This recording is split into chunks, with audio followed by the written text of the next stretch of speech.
दोस्तों नमस्कार, आप देख रहे हैं कन्वर्सेशन न्यूज। आपको पता है कि दिल्ली एनसीआर में लेकर ग्रैब फरोख को लेकर कैसे हालात हैं, लेकिन कुछ लोग ऐसे हैं जो इस बात का बिल्कुल उल्लंघन करते हैं जानबूझकर।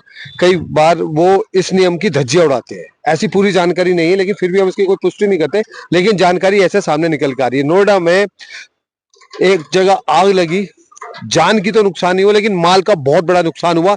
लेकिन सुरक्षा थी कि उनकी जान भी बच गई, गनीमत यही रही। आइए पूछते हैं कि आखिर क्या हुआ जो यहाँ पे ऐसे हालात हो गए। श्रीमान जी, पहले मैं आपका पूरा नाम जानना चाहूंगा। सर मेरा नाम अमित है। पहले आपका पूरा परिचय जानना चाहूंगा। मेरा नाम अमित है और मीनाक्षी ट्रेडर्स के नाम से मेरा स्क्रैप का गोदाम है, सीआरपीएफ कैंप कच्ची सड़क सुत्याना। मेरे गोदाम से मेरा घर जो है करीब 7 किलोमीटर की दूरी पे है। 18 जनवरी 2026 में करीब सुबह 4 बजे के आसपास मुझे पड़ोसी एक लड़के का फोन आया कि आपके गोदाम में आग लग गई है। और फॉग बहुत ज्यादा होने के कारण जैसे ही मैं यहाँ पे आया, मैंने अपनी गाड़ी बाहर लगाई तो जैसे आपके सफेदे के पेड़ देख रहे हैं, सफेदे के पेड़ से ऊपर तक आग जा रही थी। हमारे भाई धर्मेंद्र भाटी जी खड़े हुए हैं। मैंने अंकल को फोन करा, मैंने कहा अंकल गोदाम पे आग लग गई है। इनका भी मेरे पास फोन आया। ये हालांकि मुझसे थोड़े से पीछे आए थे।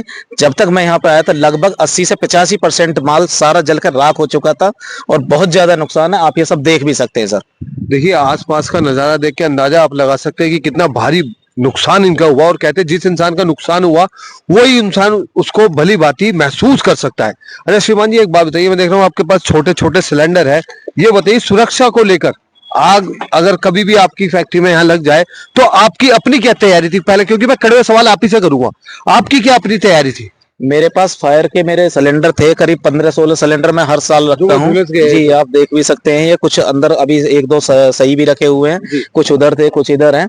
तो मैं हर साल इन्हें रिन्यू कराता हूँ। और जो फायर स्टेशन से मेरे पास सिलेंडर आते हैं, इत्तेफाक से कभी कोई अनहोनी ना हो जाए इसीलिए मैं इन्हें रखता हूँ यहाँ पर भी और अपने घर पर भी। मतलब आपकी तैयारी पूरी जी जी जी जी। अच्छा, ये कितना पुराना है आपका गोदाम? ये लगभग अगर हमारे देखा जाए तो 10-12 साल पुराना काम है। 15-16 साल। 15 साल 16 साल लगभग। 15 साल में पहले कभी ऐसी घटना घटी? छोटी मोटी तो कभी कभार होती रहती थी, लेकिन इतनी बड़ी कभी नहीं। हालांकि पीछे 1-2 बार हुआ था, तो उसके बाद तो कभी नहीं। लेकिन ये सबसे बड़ा नुकसान जो हुआ हमारे जीवन का, सबसे बड़ी जनहानि या नुकसान जो है, ये अब की बार हुआ है। अच्छा, अब की बार ऐसे क्यों हुआ? किसी पे कोई आशंका है, किसी पे कोई शक है, या कोई इससे पहले आपकी लड़ाई हुई थी कहीं, या कोई विवाद हुआ था? नहीं सर, हमारी किसी से कोई लड़ाई झगड़ा नहीं है। हम तो खुद ही एक समाज सेवी हैं। हमारा क्यों किसी से लड़ाई झगड़ा? और व्यापार के मामले में हम किसी से लड़ाई झगड़ा नहीं करते। व्यापार तो छोड़िए, हम तो किसी गांव में भी किसी से लड़ाई झगड़ा नहीं करते। आसपास भी अगर कोई हमारा नुकसान करे तो हम उससे खुद ही कह देते हैं भैया नुकसान कर ले, लेकिन हमारा लड़ाई झगड़ा नहीं है। तो आग लगने की वजह आप टेक्निकल फॉल्ट मानते हैं? क्या मानते हैं? टेक्निकल फॉल्ट तो हमारे यहाँ लाइट नहीं है, हम सोलर चलाते हैं, तो टेक्निकल फॉल्ट तो इसमें हो नहीं सकता। तो कहीं ना कहीं ये जो सुई है फिर वो शक की तरफ घूमती है। शक की तरफ हो सकती है, लेकिन मैं किस पे कह दूं? मुझे कुछ कह नहीं सकता मैं। अच्छा, आपने इसका इंश्योरेंस करवा रखा है? हाँ, मेरा इंश्योरेंस है आईसीआईसी लोमार्ट से। मैं माफ करना, मैं एक ऐसी बात करने आपसे जा रहा हूँ, अगर आपने इंश्योरेंस करा रखा है तो ऐसे नहीं कहीं ये पड़ियन साजिश आपने खुद रची हो, चलो भाई मुझे इंश्योरेंस का कुछ पैसा मिल जाए। इंश्योरेंस का मैंने 1 करोड़ रुपए का टर्म इंश्योरेंस ले रखा, लेकिन मुझे 10-12 साल हो गए। अगर मुझे यही करना होता तो अब की बार तो माल इसमें कुछ भी नहीं है। लगभग यहाँ पर 5-5, 10-10 करोड़ रुपए के माल रखे रहते हैं। ये तो दिल्ली के अंदर सीलिंग लगी हुई है, इसलिए माल स्टॉक हुआ पड़ा है। अगर मुझे ऐसा ही करना होता तो अब से पहले ये करता। अब से पहले ये तो आपने थाने में सूचना दे दी है? थाने में सूचना दे दी गई है, लेकिन अभी एफआईआर नहीं हुई है। अभी थाना इंचार्ज से बात हुई थी, वो अपनी इन्वेस्टिगेशन में लगे हुए हैं। अच्छा, दमकल केंद्र ने आपकी क्या सहायता करी? दमकल केंद्र ने बहुत अच्छी सहायता करी है। हमने तुरंत ही उन पर फोन किया था और 112 पे भी मैंने कॉल किया था। लगभग 40-45-50 गाड़ी के आसपास आई है। बहुत ही उन्होंने बड़ी मेहनत की, बड़ी मशक्कत की है आग बुझाने में। आपको लगता है नोएडा पुलिस आपके साथ, अगर कोई इसमें साजिश है तो पर्दाफाश करेगी और आपको इंसाफ मिलेगा? करना चाहिए और इंसाफ मिलना चाहिए। क्या उम्मीद रखते हैं नोएडा पुलिस से? नोएडा पुलिस से हम बड़ी उम्मीद रखते हैं। हमें इंसाफ मिलना चाहिए और जिसने भी ये कर्म करा है उसे सजा मिलनी चाहिए। अगर एसएचओ साहब, यहाँ के स्थानीय जो एसएचओ है, अगर वो आपकी बात को सुन रहे हैं और योगी सरकार के अधिकारी आपकी बात सुन रहे हैं, तो उनसे क्या संदेश देना चाहिए? संदेश यही देना चाहेंगे कि आने वाले समय में कभी किसी के साथ ऐसी अनहोनी घटना ना हो। देखिए, बड़े कड़वे मेरे सवाल थे, मैं माफी चाहूंगा, मैंने कड़वे कड़वी बात आपसे करी क्योंकि आपका एक बड़ा नुकसान हुआ है। लेकिन कहीं ना कहीं इनके साथ जो घटना घटी है वो अप्रिय घटना घटी है।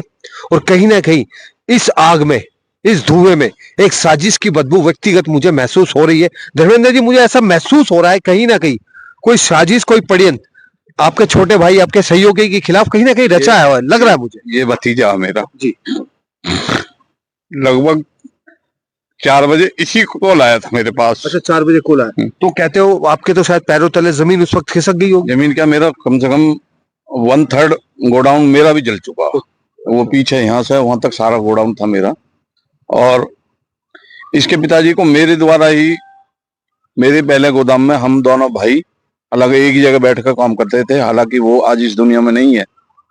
फिर बच्चे ने खूब अच्छी तरीके से मेहनत करके अपना काम करा। अच्छा बताया रहा सीसीटीवी यहाँ थे वो भी झुलस गए। वो सब इसी में झुलस गए जी। हमने तो यहाँ से और वहां तक कम से कम हमारी 20 प्लेट थी उसकी सोलर पैनल की, सब उसमें राख हो गया। अच्छा भविष्य में ऐसी घटना दोबारा न हो इसके लिए क्या रूपरेखा बनाएंगे आप? रूपरेखा क्या, थोड़ा बस सिक्योरिटी ही रहना पड़ता है। हालांकि हमारे यहाँ 15-16 बच्चे रहते हैं रात को, परंतु ये तो दुर्भाग्य था हमारा, ये काम होना था।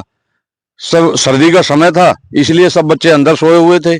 उसमें से सुबह लगभग 2:30-3 बजे के आसपास, जो लड़का बता रहा था, टाइम तो एग्जैक्ट नहीं मालूम, उसने कॉल किया। मतलब माल के साथ जान की भी हानि हो सकती थी सर्दी ना होती। हाँ बिल्कुल हो सकती थी। और शायद अगर जो सर्दी ना होती तो शायद हम जहाँ खड़े हैं आज यहाँ सिर्फ चारों तरफ राख का ढेर होता। एक बार आप कल्पना कीजिए, सोचिए कि उस वक्त क्या हालात हो गए। बताया जा रहा है कि 40 से 45 दमकल विभाग की गाड़ियां जब इस आग को बुझा रही थी और आग अभी तक नहीं बुझी, तो सोचिए कि वो मंजर कितना भयंकर होगा। वो फुटेज भी हमारे पास है। एक नौजवान साथी और हमारे साथ है। मैं देख रहा हूँ आपके चेहरे पे उदासी है, मायूसी है, उसका क्या कारण है?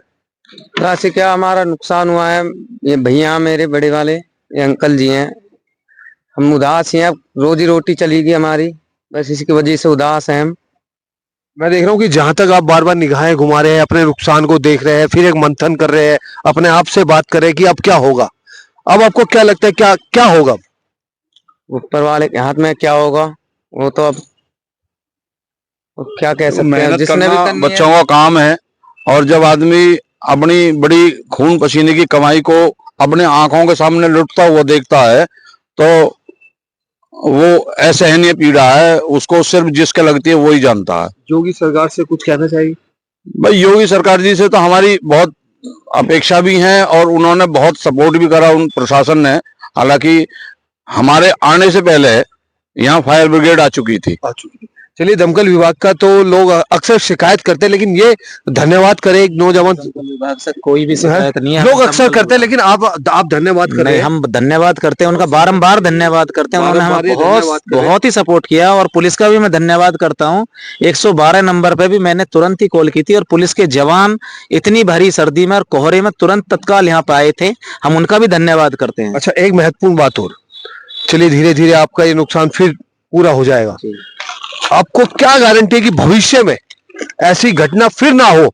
उसके लिए आपकी क्या तैयारी? तैयारी अभी सोचेंगे। अभी फिलहाल तो माइंड जो है डिप्रेशन में है। पहले इससे निकल जाएं, तब देखते हैं आगे क्या करना है। देखिए, आप एक बार कल्पना कीजिए, चेयर थी, इस पे बैठा करते थे और कई लोगों को उन्होंने रोजगार भी दिया था। इससे आप अंदाजा लगा सकते हैं कि आग कितनी भयंकर होगी। और ये बिल्कुल तैयार थे। सिलेंडर यहाँ पड़े हुए देखिए, छोटे छोटे सिलेंडर। ऐसा नहीं कि फायर की इनके पास एनओसी भी थी और फायर की कोई ऐसी घटना घटे तो उसके लिए इन्होंने पूरी तैयारी भी कर रखी थी। लेकिन आग इतनी भयंकर थी कि सिलेंडर के सिलेंडर जल गए और सीसीटीवी तक जल गए। नौजवान साथी और है, क्योंकि पूरा सहयोग आप लोग दे रहे हैं जी। अब लगता है कि सुधार होगा? देखिए, सोचने वाली बात तो यह है, गौतम बुद्ध नगर कमिश्नरेट में आता है जी, उसके बाद यहाँ पर इतनी बड़ी लापरवाही हो गई। एक कहीं ना कहीं हमारी कानून व्यवस्था पर एक सवाल है। अच्छा, ये क्या सवाल है बताइए? सवाल ये है जी, देखिए एक छोटा मोटा गोदाम तो था नहीं, काफी बड़ा गोदाम था। मैं तो जहां तक देख रहा हूँ बहुत बड़ा गोदाम जी। था। कितने स्क्वायर में है ये? लगभग 4 बीघे में है ये। अच्छा। तो ये छोटा मोटा तो है नहीं। और इतने बड़े गोदाम में आग लगना और इतनी भीषण आग लगना, ये जरूर कहीं ना कहीं कोई साजिश रची गई है जी। ये कोई एक साधारण व्यक्ति तो ये काम कर नहीं सकता। मैंने जैसे आपको कहा था कि इस आग में साजिश की बदबू आ रही है और ये फैक्ट्री उस तरफ भी है। ये फैक्ट्री किसकी है उस तरफ?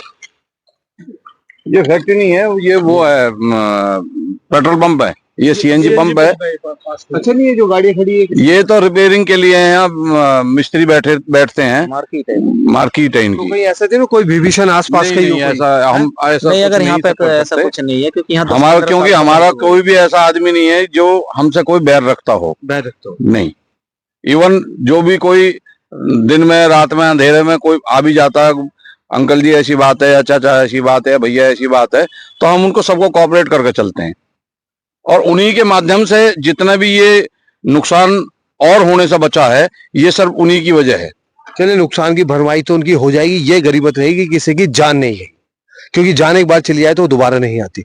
लेकिन मैं आपसे एक प्रार्थना करना चाहूंगा कि आपके साथ ऐसा भविष्य में दोबारा नुकसान ना हो, इसका आप चिंतन भी करना और मंथन भी करना और एक ऐसी रूपरेखा बनाना, क्योंकि इंसान जब एक एक रुपया जोड़ता है और जब उस पैसे में आग लग जाती है या उस कमाई का जरिया खत्म हो जाता है, तो सिर्फ वही इंसान इस दर्द को समझ सकता है जिसने वो साम्राज्य जोड़ा हो। और आज आपका साम्राज्य मुझे लगता है बिखर गया है, जल गया है, ध्वस्त हो गया है, और उसमें मुझे लग रहा है कई साल शायद आपको उसमें से निकलने के लिए लग जाएगी। एक एक रुपए जोड़ के मेहनत की कमाई से धूप में, छांव में, रात में, दिन में एक एक रुपए से ये साम्राज्य बनाया था, खड़ा करा था। अब ये स्टैंड सारा ध्वस्त हो गया, बिल्कुल पेड़ के साथ साथ जड़ भी खत्म हो गई है। अब तो ये नए सिरे से ही काम करना पड़ेगा। इसमें कुछ ऐसा भी नहीं बचा कि एक कील भी उठाकर इधर उधर कर दी जाए तो उससे थोड़ी बहुत रिकवरी हो जाए, ये भी नहीं बचा। अब तो जो भी होगा वो नए सिरे से होगा। आप देख सकते हैं, देखो कमरे की हालत देखिए, यहाँ की हालत देख सकते कमरों की हालत से तो मैं नया लग रहा हूँ, ईंटें की ईंटें चल गई। ये तो मेरा ये लगभग 2 करोड़ के आसपास का ये मेरा नुकसान है। 2 करोड़ का? जी देखिए, 2 करोड़ का नुकसान। इंसान अपने जीवन में ईमानदारी से खूब काम करता है, खूब कमाता है, लेकिन 2 करोड़ वो के आसपास आंकड़ा छू नहीं पाता, लेकिन 2 करोड़ का इनका नुकसान हो गया है। जो स्क्रैप का काम था अब खुद इनका स्क्रैप बन गया है। ये खुद ही नहीं है सर, अब तो स्क्रैप भी नहीं तो राख है। अब तो इसके उठाने के और सफाई करवाने के लिए और इसमें लेबर लगानी पड़ेगी। चलिए, मैं आपको बता दूं, खबर बनाने का सिर्फ एक ही उद्देश्य था कि आप भी आसपास के लोगों से सतर्क रहे। बहुत सारे विभीषण आपके आसपास ही बैठे होते हैं, कई बार पता नहीं चलता आजकल के जमाने में। तो सावधान रहे, सतर्क रहे। आप भी अगर कोई कारोबार कर रहे तो बिल्कुल ऐसी जगह करें जहां आपकी सेफ्टी सबसे ज्यादा महत्वपूर्ण हो, क्योंकि जो उनके साथ घटना घटी वो किसी और के साथ ना घटे। ये तो नुकसान से निकलने में समय लगेगा, कई साल इनको लगेंगे, लेकिन जिस पे बीतती है कहते वो ही समझता है इस दर्द को। और जहां तक सिर्फ देखा जाए सिर्फ धुआं है, राख है, आंखों में निराशा है, चेहरे पे मायूसी है। सिर्फ एक ही उम्मीद है योगी सरकार से, यहाँ के अधिकारियों के, यहाँ से प्रशासन से एक ही उम्मीद है, सिर्फ निष्पक्ष होके इस मुद्दे की जांच हो। अगर कोई इसमें आए थे और क्या यहाँ आपको दिख रहा है? जी, क्या बताओ तुम। अमित जी से आपने क्या कहा जब आपको ये सूचना मिली, तो आपके दिल पर क्या बीती उस वक्त? दिल पे तो बहुत बीची, रोना भी आ रहा। बच्चे इनका मुंह में ऐसा भी टुकड़ा भी खींच लिया, ये अच्छी बात थोड़ी है। तो आपको लगता है कोई ना कोई इसके पीछे है? नहीं नहीं, इस आग लगाने के पीछे कोई है लगता है? नहीं, हमें तो नहीं लगता जी। अब पता नहीं कौन है, कौन दुश्मन है, कौन नहीं। कोई ना कोई, मतलब कुछ तो गड़बड़ है ना। चलिए, तो पुलिस का काम है, पुलिस जांच कर रही है, क्योंकि उनसे तो बोला भी नहीं आ रहा, क्योंकि वो निराश है। हाँ सर जी, हमको पता चला कि भाई उनके गोदाम में आग लग गई। हम दिल्ली से आए हैं, रिश्तेदार हैं इनके। और जो मैं 1-2 बार पहले भी आया था, एक कबाड़ा तो ये होता है जिसमें लोहा या कागज के होता है। इस गोदाम में XYZ जो भी इस समाज के इंसान के यूज में आने वाले आइटम है वो तक की इसमें आइटम में थी, गोदाम में थी। और ये नुकसान सुनते ही हमारा हार्ट पे बहुत प्रॉब्लम हुई है, और यहाँ आते ही तो हमारे रुकना या देखना भी बड़ा मुश्किल है। और हम ये उम्मीद करते हैं आपसे कि इन बच्चों ने अपनी नेक कमाई में से इतना मेहनत कर करके ये यहाँ तक जोड़ के लाए हैं। अगर आप कुछ इनकी हेल्प करवा सकते हैं सरकार के द्वारा तो आपका बहुत बहुत धन्यवाद, और हम आपको हमेशा के लिए याद रखेंगे। तो मैं तो दिल्ली सरकार भी अगर बात सुन रही है, योगी सरकार भी बात सुन रही है, तो सिर्फ निष्पक्ष होकर जांच करे। अगर जो लोग दोषी है उनको सजा मिले, और अमित जी को सहायता करे, इनका साथ दे सरकार से हमारी।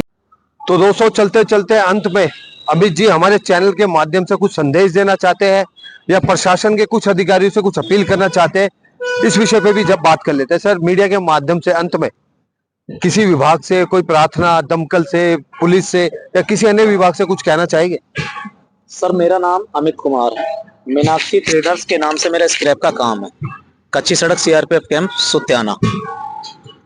18 जनवरी 2026 में मेरे गोदाम में लगभग 2 करोड़ रुपए का माल था, लगभग। वो जलकर राख हो गया है। मैंने करीब 8 महीने पहले एक इंश्योरेंस की पॉलिसी ली हुई थी ICICI लोमार्ट कंपनी से। लोमार्ट जी, प्राइवेट ICICI लोमार्ट से। लगभग 1 करोड़ का उसका सम इंश्योर्ड है।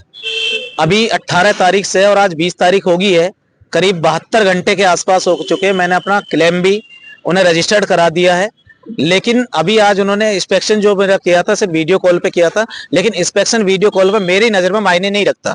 जब तक वो मेरे मौकाई वारदात पे आके इंस्पेक्शन ना करेंगे तब तक मैं भी संतुष्ट नहीं होऊंगा, और तब तक ही मैं अपने सामान को इधर उधर नहीं हटा सकता, क्योंकि मेरा जो स्क्रैप का व्यापार है, कंपनियों से मेरा काम है।